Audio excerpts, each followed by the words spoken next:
Mangupai ana te papa i manukau i te mutunga wiki nei i ngā rau uri o te tai toke rau i whakatōpū atu ki te wānanga a te kāhui o Ngāpuhi ki Tāmaki.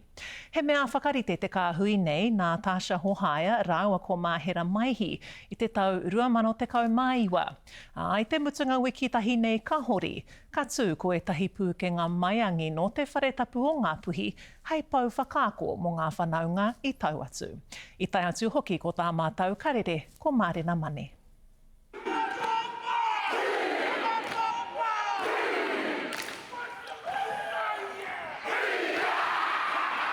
Nui atu i te kotahi mano torirau tangata no Rahiri me te wharetapu o Ngāpuhi i rehita mo te kaupapa nei. Oho rere mareka hono ko marama tāua. Ia te nui ngō tō tāua nei iwi noho tonu ana i roto i a akarana no rere hari ana te ngaka ko haka hoki rāta ki te kōpō taringa o te wharetapu o Ngāpuhi. Well, we have over 75,000 here in Tāmaki alone, so it's a little bit scary sometimes, but actually it's amazing. He nui o tātou iwi ke kone kei Tāmaki e noho ahi tere tere ana.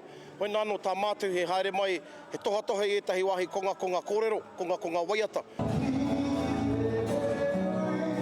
E ai ki te ringa tohu o te hui, he wāhi haumaru tēnei mo te iwi.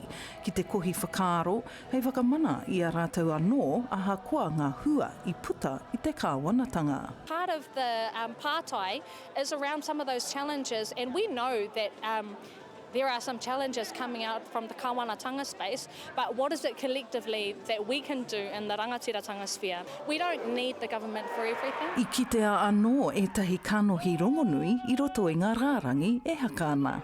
When I heard that the Ngāpuhi were going to gather today, the most handsome and intelligent iwi around the motu, I was like, well, these are my people, and I need to come here and learn. This was my first wānanga. I haven't done kapa haka for years, and so that muscle hasn't been exercised for a long time. So I was like about a beat behind the young ones.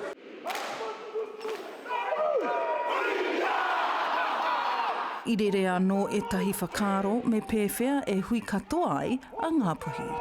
Ani pēta pera anō hoki a Ngāpuhi me hanga tētahi ahurea, ara kia katakata ngā pūriri, kia hoki mai te hau kāinga ki tā rātere marae, ka tūkotahi ai wanga i ngā whanaunga o tā rātere marae hapu. Engari me mōhio mai tātai ko ngā ropu kapahaka pakari o te motu, te nuinga o ngā mema no Ngāpuhi. Me pēra pēr taku kōrero. Ara anō te kōrero e mai mahara ana ki te iwi kia hoki anō rātou ki te kāinga, ki o rātou marae hoki ki te ako. Marina Mane. Te karere.